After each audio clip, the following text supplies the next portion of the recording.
everyone. Welcome to our module on the resources that we use. I'm going to do this lecture in two parts. The first part is going to be energy, and then we're going to talk about water. So part one, all about energy. So we have talked a little bit about ecological footprint,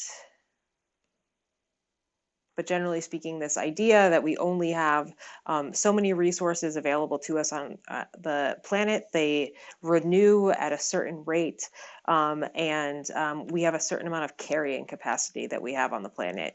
And so right now we are exceeding our ecological footprint.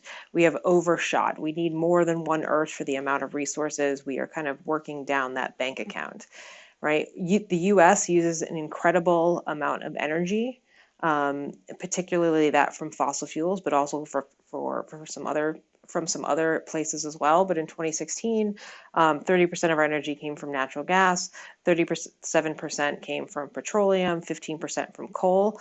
Those are that huge chunk right there. Those are what are considered non-renewable resources. They will eventually renew, but certainly not in our lifetime. It takes millions of years to get some of these resources, so they are not going to renew for us. All right, so looking on this kind of spectrum of renewable and non-renewable resources, non-renewable side, you have things like oil, natural gas, coal, copper, aluminum, other metals. Renewable side, sunlight, wind, wave, geothermal energy. And then in the middle somewhere, we have things like fresh water, which we're going to talk about in the second part of the resources that we use. Forest products, trees, right? They are renewable, but they take a while. Agricultural crops and soils. Soils are also a resource. There's nutrients in the soil that we use. If we use them too fast, before they can come back, we deplete the soil, right? So we're going to be talking a lot about these non-renewable natural resources that we use.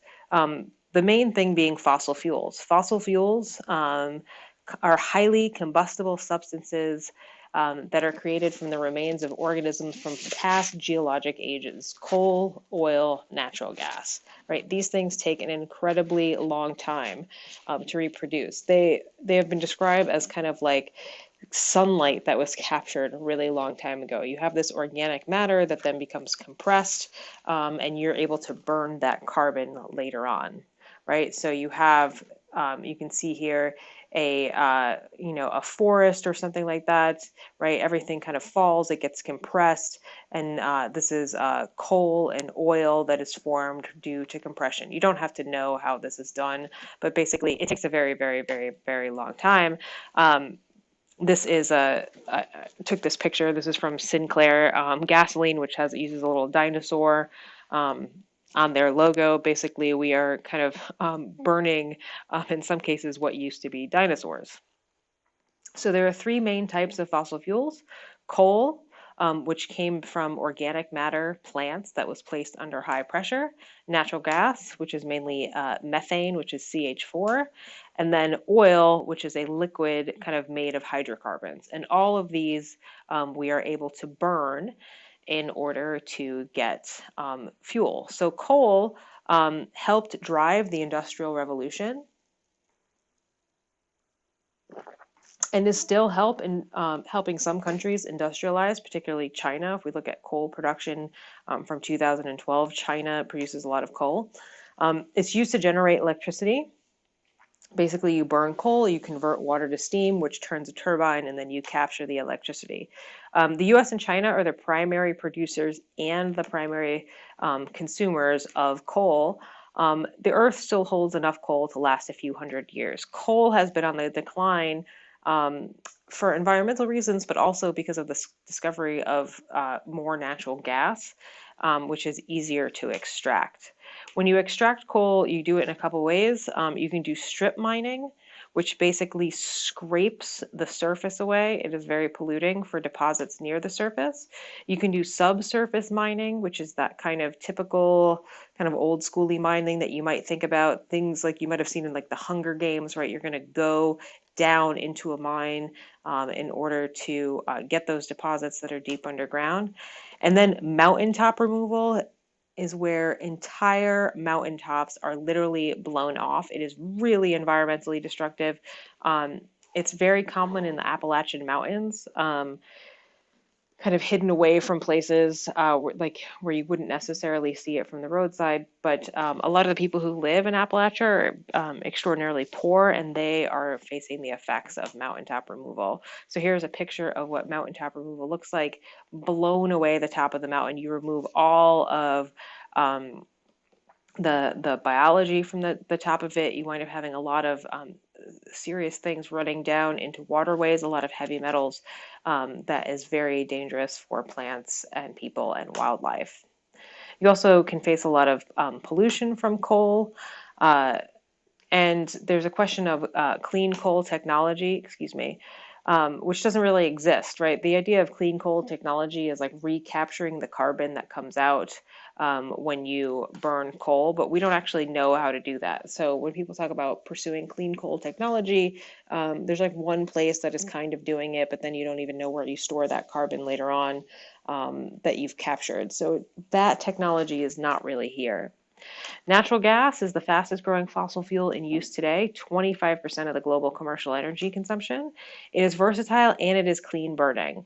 It's not fully clean burning. It's basically, it releases about half as much emissions as, half as much CO2 as coal and about 2/3 as much as oil. So you can see here the United States and Russia are the top producers of natural gas. It is used to generate electricity, heat homes, cook. If you have a gas stove, that's what you're burning when you turn it on. You're burning natural gas. Natural gas is often captured through hydraulic fracturing, which I'll have you watch a little video about hydraulic fracturing. But basically the idea is you drill down into this shale, you pump that shale full of water and sand and other chemicals in order to get cracks, in order to capture that natural gas that then comes back up. And so there are questions about the amount of water it uses, what type of chemicals are being pumped into wells, and additionally the pollution that's happening surrounding that to potential groundwater sources. Then there is oil. Oil accounts for 1/3 of the world's energy use. So first they usually do exploratory drilling where they drill small deep holes to determine whether extraction should be done. And when they do that, oil is under pressure. So if you hit it, it will rise to the surface. But the drilling reduces that pressure, so then oil is harder to extract after that. So when they do primary extraction, that is the initial extraction of all available oil. Then there is secondary extraction, which is similar in nature to hydraulic fracturing, but not the same thing, where they use solvents and water or steam in order to push the rest of that oil out. So top producers of oil, Saudi Arabia, Russia, the United States, are large oil producers. And there are a lot of offshore deposits of oil, which is risky. We had an incredible oil spill in the Gulf several years back that caused massive environmental destruction. When you drill underwater, it's really hard to turn that off or shut that off if there is a leak. Right? It took 86 days to plug the leaking Deepwater Horizon well. And also questions about things like pipelines going through sacred lands and through waterways. But we use oil for all sorts of things, not just to burn. We also use it to make plastics. We can look in our house at the wide variety of things that are made from oil, everything from your cosmetics and your shower curtains to your television to components of your appliances to your floor. We use it for an incredible amount of things. We also use it in, this is just kind of my own little warning about microbeads. Microbeads, which a lot of legislation is being passed to kind of try to outlaw microbeads. Microbeads in cosmetics and in toothpaste, because you're not supposed to swallow toothpaste, so it's allowed to be in there, are tiny, tiny pieces of plastic that are used either to exfoliate your skin or your teeth. But every time you use them and wash them down into the water, you are washing down tiny, tiny bits of plastic that then wind up in our oceans and just stay there and get eaten by wildlife. So those fossil fuels that we're burning, they pollute the air. right? We've had an increase of carbon being thrown into the atmosphere, which has led us to climate change. Again, natural gas, you can look, is on the lower, but it's on the rise because we're using so much more of it. But emissions post-industrialization being quite high. So we talked about those non-renewable resources. Now we're going to talk about those renewable natural resources that we ideally want to switch to because they are more sustainable. Right, we don't. They are renewing, so they will be there for everybody for the next generation. So we can't switch to renewables overnight. We all know that, but technical and economic barriers, I can say, like, have been removed. We're putting some of them back on there these days. But the idea with policy is basically that governments can promote the switch to renewables to get them off the ground. When I was a kid, solar energy, while it existed, was just cost prohibitive to most people. But with some subsidies, that industry was able to take off, and now it is fully profiting on its own. The remaining barriers are mostly political. So people wanting to preserve coal mining, so lobbying against things like wind and solar. And conventional sources get more government subsidies and tax breaks. Policies keep fossil fuels cheap, which often hurts renewables. Gas is relatively inexpensive in the United States compared to the rest of the world. We also have bioenergy or biomass energy. That's energy obtained from burning biomass, organic material from living or recently living organisms. Over 1 billion people still use wood for heat, cooking, and light. Things like wood, charcoal, agricultural crops, manure. The sustainable use of bioenergy requires careful consideration of the biomass source. This is the line between Haiti and the Dominican Republic, which are both on the island of Hispaniola. And Haiti has massively deforested. And you can see kind of just the difference. You can see exactly where that border is. So even though these are technically renewable resources, they are only renewable at certain time scales.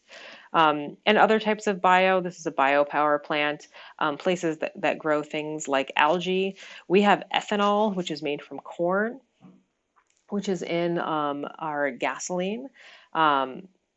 And which a lot of people are against because it can mess with food prices. But you're still, when you burn it, you are still releasing CO2. So ethanol might not be sustainable. Environmental scientists don't really like it. It can have impacts on the ecosystem in other ways. You have to use pesticides and fertilizers and irrigation in order to grow that corn. And then you are basically allocating cropland for something to power our cars rather than to feed people, right? It competes with food, and it can potentially drive up food prices. Growing corn requires energy for equipment, pesticides, fertilizers, transportation to processing plants. It is inefficient. Biofuels like that are not our answer to sustainability. We also have hydroelectric power or hydropower. Here's a picture of the Hoover Dam. If you have never visited the Hoover Dam, I highly recommend it. Hydropower has two clear advantages over fossil fuels for producing energy. One, it is renewable. As long as it rains, we can use the water to turn those turbines and gather that electricity.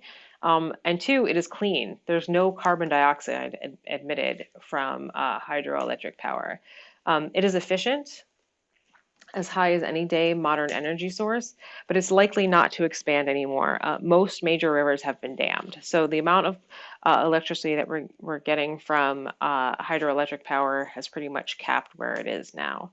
And there's a picture of me and my friend on the Hoover Dam. It is quite impressive. You should go see it. Solar energy.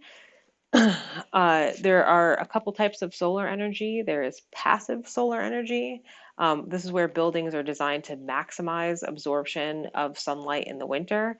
And then there is active solar energy collection. These are those solar panels that you see. It uses technology to focus, move, or store solar energy into batteries. We are increasingly seeing in Southern California entire parking lots that have these solar panels over them. It's great. It provides shade for cars and additionally helps us capture clean renewable energy through these flat plate solar collectors. You have water, air, or antifreeze that runs through these collectors, and then it transfers heat throughout a building.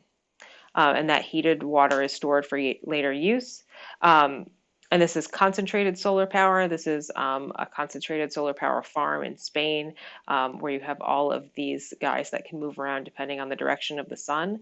It concentrates solar energy to generate electricity, and you have a power tower that heats air or fluids to run to a steam-driven generator. So the same way that you would burn coal in order to drive kind of a steam generator, you can do that with solar energy.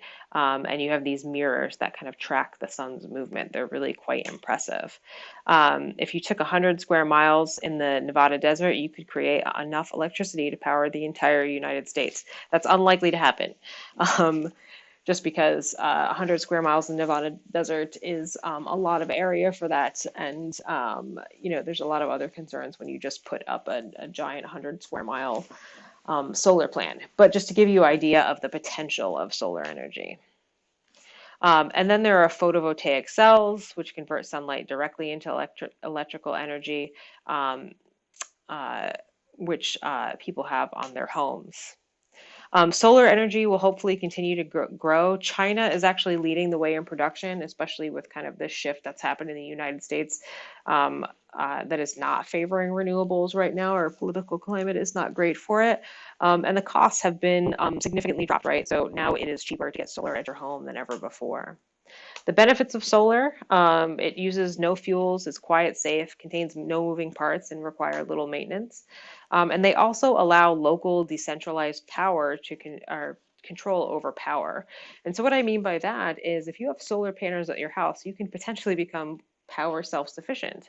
And if you are in an area or in a country where your power source is questionable, right, having local control over your power is great.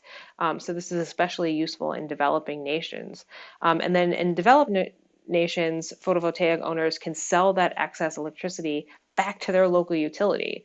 I know people who do that, who produce more electricity than they can use, and then they actually get a credit because they sell it back to the grid. And also you're creating green collar jobs. More people will have jobs kind of working in these areas, which tend to be nicer jobs to work at. They do not emit greenhouse gases or air pollution when they are up and running. And then wind energy. Wind energy is energy derived from the movement of air. It is an indirect form of solar energy. If you were in my physical geography class, you would learn all about why we have wind, but we have one of the main reasons that we have wind is from, not the main reason, the reason we have wind is from the sun. So basically it's another way to capture that. So you have these wind turbines. These are the devices that can convert the wind's kinetic energy into electrical energy. The wind blowing into a turbine turns the blades of a rotor. I'm sure that you have seen these. There are lots of them not too far from where we live. And so you could have wind farms that may contain hundreds of turbines. There are a lot of these in Texas. Texas is the biggest producer of wind energy in the country because they have a lot of flat, open land with consistent wind.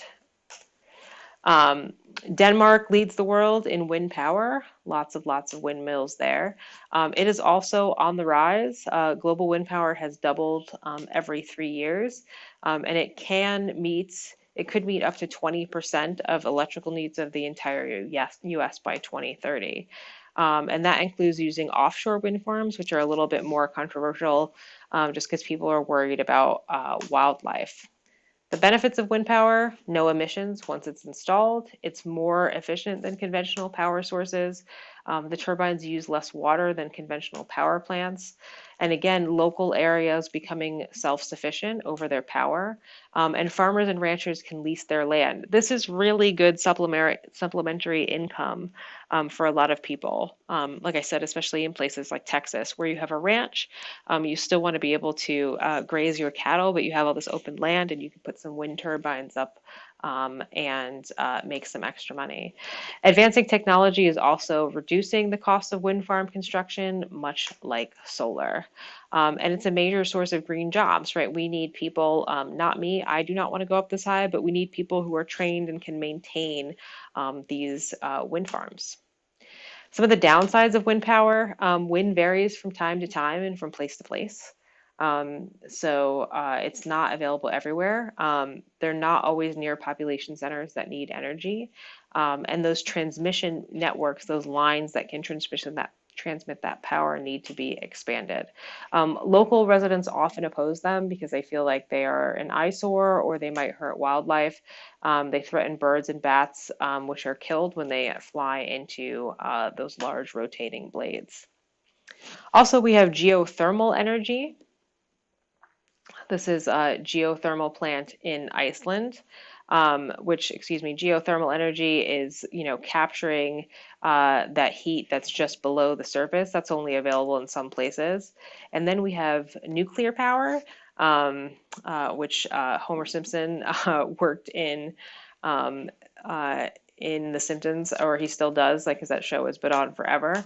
But that energy occupies an odd and conflicted position in our debate over energy. It is free of air pollution produced by fossil fuels, yet its promise has been clouded by weaponry and waste disposal and accidents. Right? People are worried about meltdowns. We looked at pictures of Chernobyl before. So public safety concerns have led to limited development. The US generates the most electricity from this source of power, but only 20% of US electricity comes from nuclear power. France gets at least 75% of its electricity that way, so quite a difference. And so again, worried about, there was a meltdown also at a partial one at 3 Mile Island, or what happened at Chernobyl. Right now we have a problem where we have no permanent storage for spent fuel rods from these places. They're all stored on site.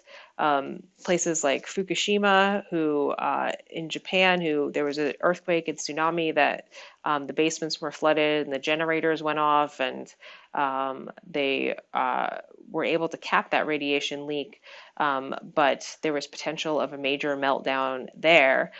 We have our own San Onofre, which is very close by in a tectonic zone and right on the shore.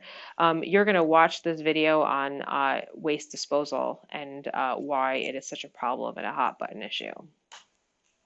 Again, here is our San Onofre, which is very similar. It's not operating anymore, but there are still spent fuel rods there, and I believe that SDG&E has been sued, and they are supposed to get them off-site within the next 5 years. So you're going to take a break. You're going to watch that video about waste disposal, and then we're going to come back for part 2, all about water.